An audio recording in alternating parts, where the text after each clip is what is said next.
নমস্কার, আমি বোধিসত্ত্ব খান চলে এসেছি সহজ শেয়ার বাজারের আরেকটি নতুন এপিসোড নিয়ে। প্রিয় বন্ধুরা, আশা করি সবাই ভালো আছেন এবং সুস্থ আছেন।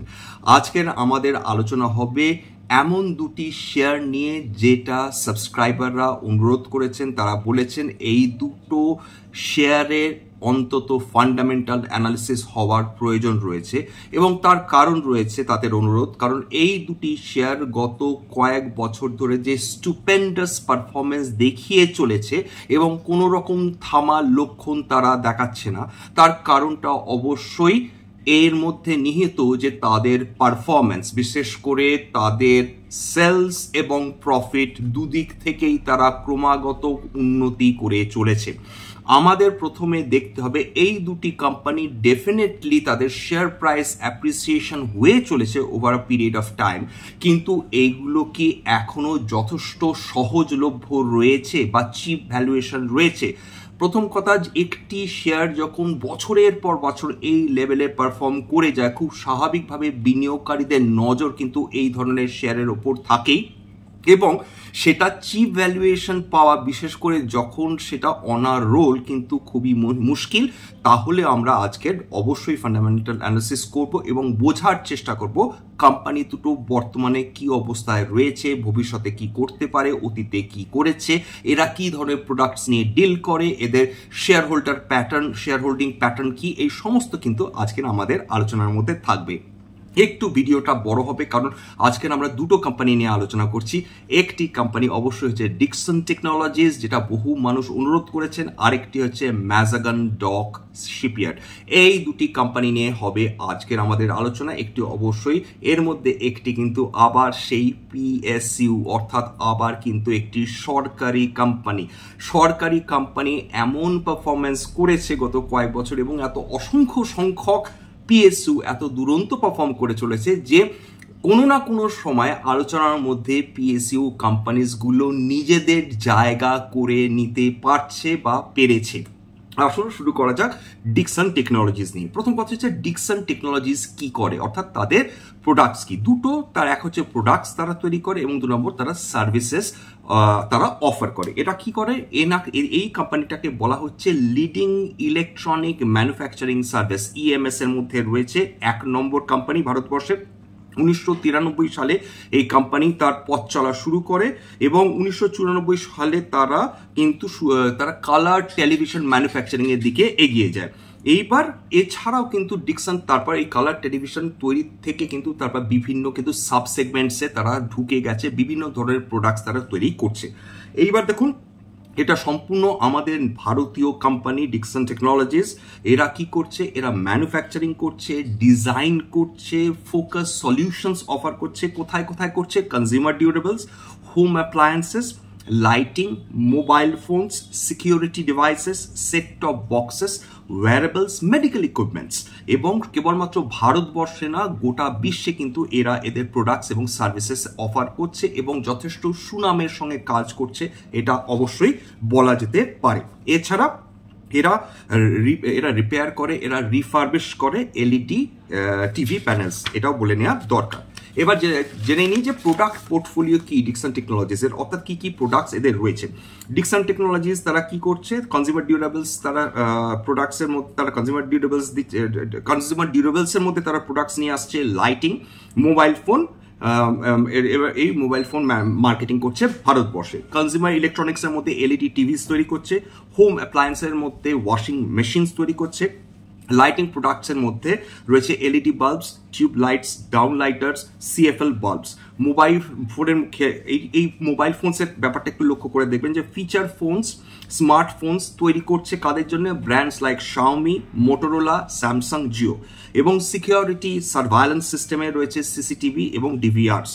তাছাড়া তৈরি করে সেট টপ বক্সেস এবং সেটার রিপেয়ার এবং রিফার্বিশমেন্ট সার্ভিস দুটোই তারা অফার করে। ওয়্যারেবলস এর মধ্যে রয়েছে মেডিকেল ইকুইপমেন্টস। এটা হচ্ছে ডিকসন টেকনোলজির একটা কিন্তু পোর্টফোলিও, এবং পোর্টফোলিওটা বোঝা যাচ্ছে কিন্তু যথেষ্ট ডাইভার্স, অর্থাৎ অনেক ধরনের প্রোডাক্টস এদের রয়েছে। এবার চলে আসছি হচ্ছে যে ডিকসন টেকনোলজিসের ফান্ডামেন্টালস নিয়ে আলোচনা। মার্কেট ক্যাপ 53,504 কোটি টাকা, কারেন্ট প্রাইস 8,938 টাকা, অর্থাৎ 17 মে মার্কেট বন্ধ হওয়ার পর এই প্রাইসটা হাই গিয়েছিল 9,064 টাকা, মানে 52 উইক্স হাই, এবং 52 উইক্স লো হচ্ছে 2,992 টাকা। এর স্টক পি কিন্তু অসম্ভব বেশি, এটা মাথায় রাখবেন। 145, এটা একটা ভীষণ ভীষণ হাই পি, যতই হাই গ্রোথ স্টক হোক না কেন। প্রাইস টু বুক ভ্যালু অত্যন্ত হাই, 31.58। ডিভিডেন্ড ইল্ড নেগলিজেবল, 0.03, না দেওয়ারই মতন। Return on capital employed is very good, 28.7।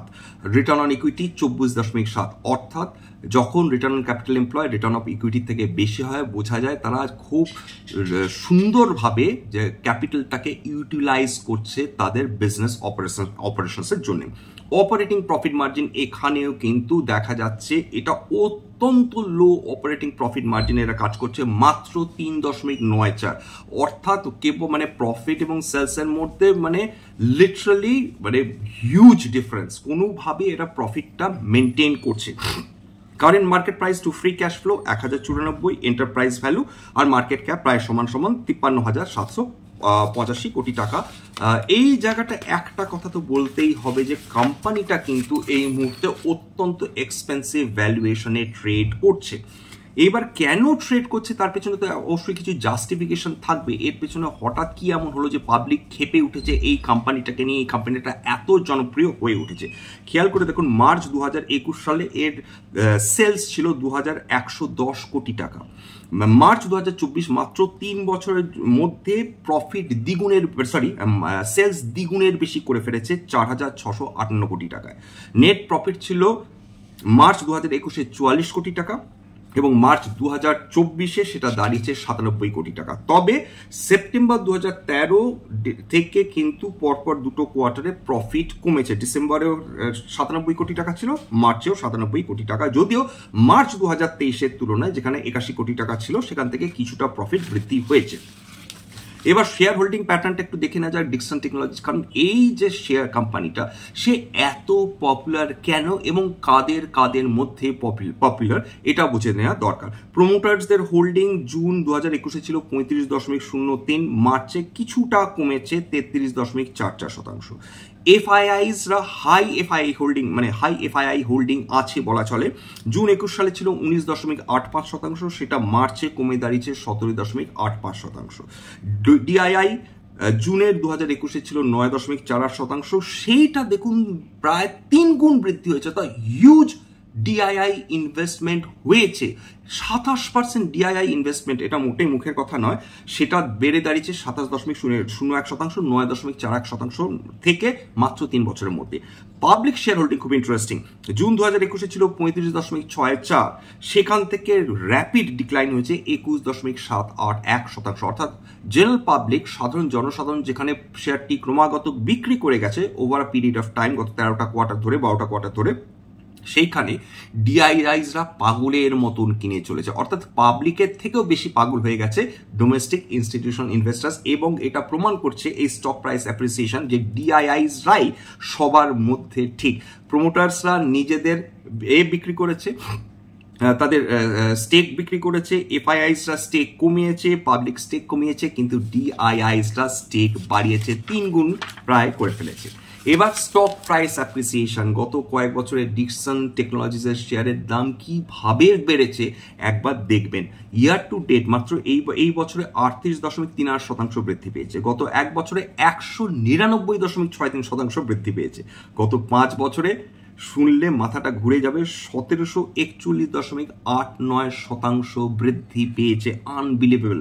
এবং ম্যাক্সিমাম বৃদ্ধি হয়েছে 1580.67%। এই তথ্যটা আমি নিয়েছি গুগল ফিন্যান্স থেকে। এবার তাহলে বিশেষজ্ঞরা কি বলছেন, বিভিন্ন ব্রোকিং হাউসেস কি বলছেন, তাদের কোথায় কোথায় তারা এগোচ্ছে, কোথায় কোথায় পিছিয়ে গেছে। দেখুন, অ্যানালিস্টরা বলছেন যে ডিকসন টেকনোলজির যে মেজর ব্যবসাটা সেটা হচ্ছে মোবাইল ব্যবসা থেকে এসেছে, এবং ইএমএস মানে ইলেকট্রনিক ম্যানুফ্যাকচারিং সেগমেন্ট থেকে কিন্তু তাদের এসেছে মেজর রেভিনিউজ। এবং কিন্তু যেই জায়গাটা তারা পিছিয়ে পড়েছে সেটা হচ্ছে ইলেকট্রনিক্স, হোম অ্যাপ্লায়েন্স, লাইটিং, এরা কিন্তু সাবপার গ্রোথ দেখাচ্ছে। ডিকসন টেকনোলজি যে তারা নিজেরা ফোরকাস্ট করেছে যে তাদের মোবাইল রেভিনিউ কিন্তু ফিসকাল ইয়ার 2025 বৃদ্ধি পেতে চলেছে। তবে তারা চেষ্টা করছে অন্যান্য বিজনেসগুলোকে ব্যাকওয়ার্ড ইন্টিগ্রেশনের মাধ্যমে এবং নিউ প্রোডাক্ট লঞ্চের মাধ্যমে তারা যাতে উন্নতি করতে পারে। আইসিআই সিকিউরিটিজের মতন তারা আইসিআইসিআই সিকিউরিটিজ তারা এই ব্রোকিং হাউসটা সেটা কি বলছে যে কনজিউমার ইলেকট্রনিক্স এবং লাইটিং ব্যবসা স্লো ডাউন করেছে ডিকসন টেকনোলজিসের জন্য। অন্য জায়গায় কোম্পানি ওরা বলছে কোম্পানি কিন্তু ভয়ানক চালাক। যে মুহূর্তে এই বিজনেস সেগমেন্টসগুলোতে স্লো ডাউন এসেছে ওরা দেখেছেন সঙ্গে সঙ্গে কিন্তু ওরা মোবাইল সেগমেন্টে শিফট করেছেন এবং মোবাইল সেগমেন্টে কিন্তু ওরা নিজেদের বিজনেস দারুণভাবে বৃদ্ধি করেছে। এবং এরা কাদের জন্য ব্যবসাটা করে, কাদেরকে এরা নিজেদের প্রোডাক্ট অফার করে, এদের মেজর ক্লায়েন্টেলের মধ্যে রয়েছে Nokia, Samsung, Xiaomi, Motorola, Intel এবং ওপো, এদেরকে এরা কেটার করে। এছাড়া আইটি হার্ডওয়্যারে এরা কিন্তু পিএলআই স্কিমের সাহায্য নিয়ে এরা কিন্তু অনেকটা নিজেদের ব্যবসা ছড়িয়ে ফেলেছে। পিএলআই স্কিম গভর্নমেন্টের একটা স্কিম, মানে যে প্রোডাক্ট লিঙ্কড ইনসেন্টিভস, সেগুলো এই কোম্পানিজগুলোকে দেওয়া হয় যাতে এরা এদের ব্যবসা বৃদ্ধি করতে পারে। এবং তাইওয়ানের একটা কোম্পানি এসআর, তাদের কাছ থেকে এরা কিন্তু বড় অর্ডার বুক পেয়েছে, এরা নিজেরাই সেটা জানাচ্ছেন। এছাড়া মোটোরোলা, স্যামসাং, এদের পুরনো ক্লায়েন্টেল যেরকম ছিল সেরকম রয়েছে। এবং আইসিআইসিআই সিকিউরিটিজ বলছে যে তারা বিশ্বাস করেন যে কনজিউমার ইলেকট্রনিক্স এবং লাইটিং ও হোম অ্যাপ্লায়েন্স সেগুলো রিকভারি করবে ফিসকাল ইয়ার 2026 দিকে, এটা তাদের বক্তব্য। এই তথ্য আমি নিচ্ছি বিজনেস স্ট্যান্ডার্ড থেকে।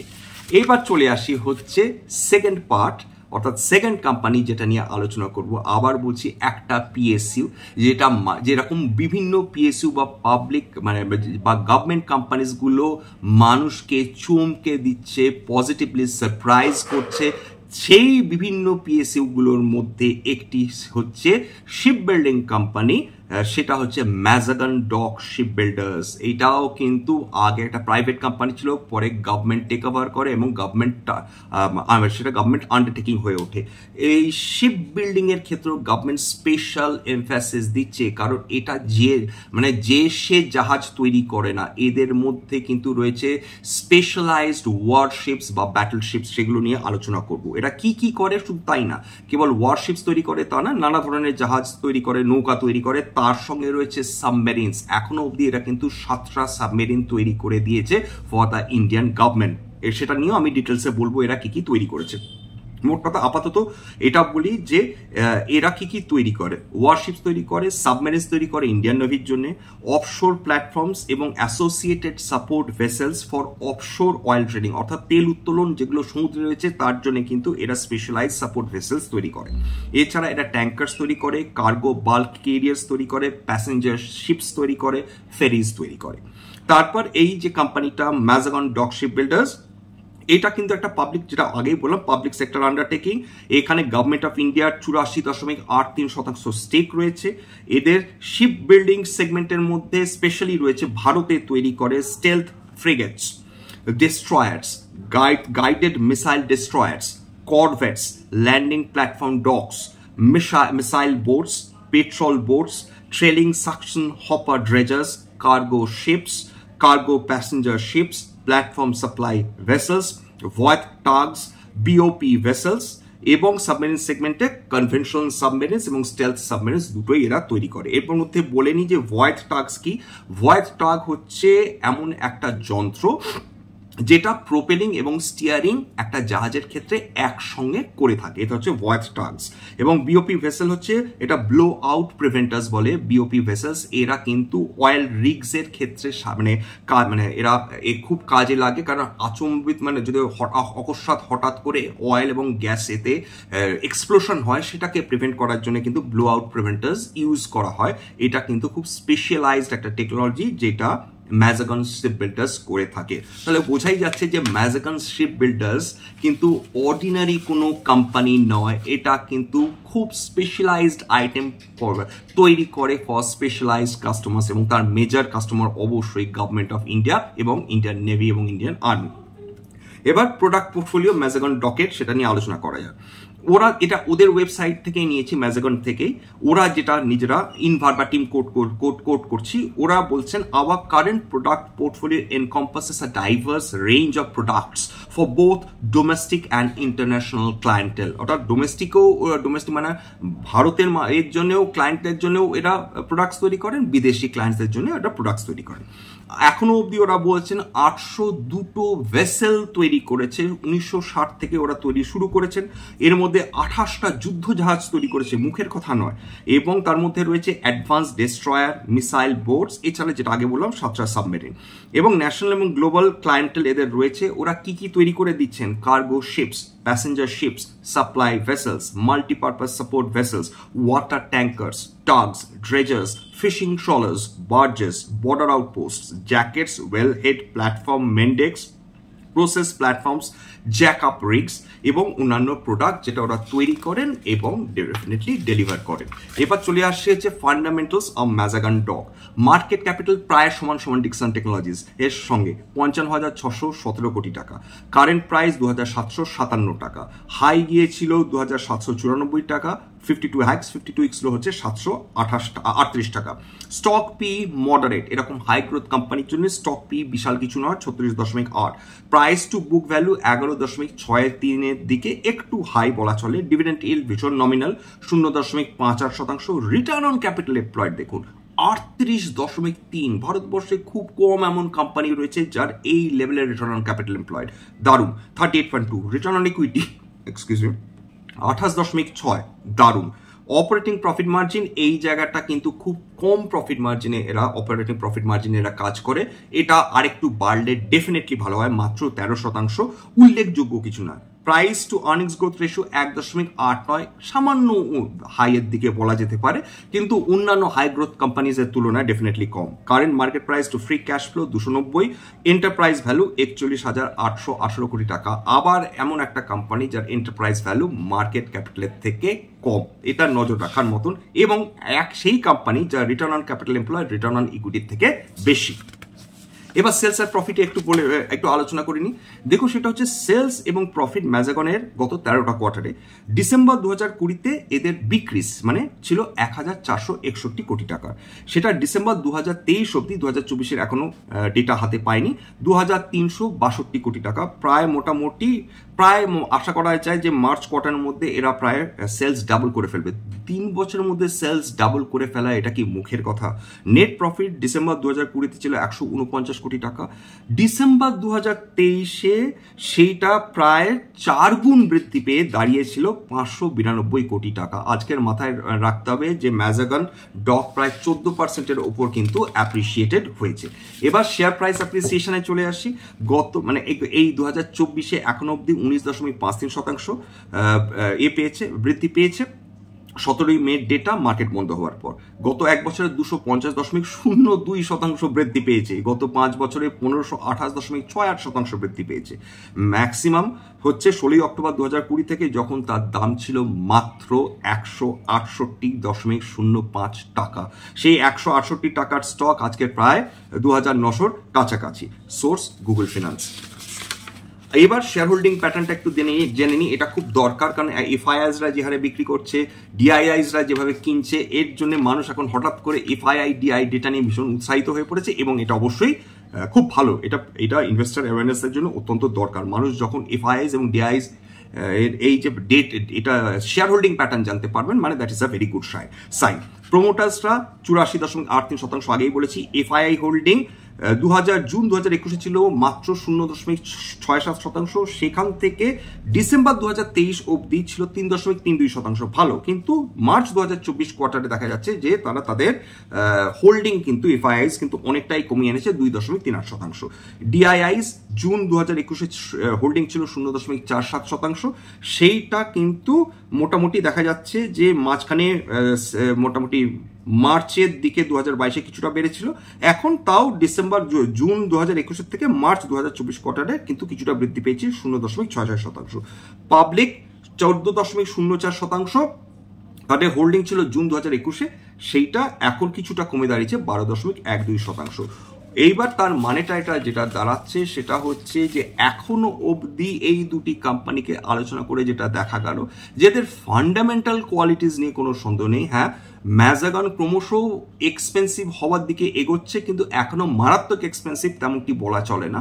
কিন্তু ডিকসন টেকনোলজিস কিন্তু সব দিক থেকেই এক্সপেন্সিভ, এবং তা সত্ত্বেও কিন্তু পাবলিক কিনছে, ডিআইআইএস কিনছে।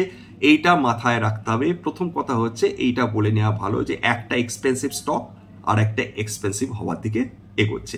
যাই হোক, এখানে শেষ করছি। একটা ডিসক্লোজার দিই, সেটা হচ্ছে যে দুটি কোম্পানি নিয়ে আমি আলোচনা করলাম সেই দুটির কোনো কোম্পানি আমার বা আমার পরিবারের হোল্ডিংয়ে নেই বা বন্ধুদের সঙ্গে কখনো এ নিয়ে আলোচনা করিনি।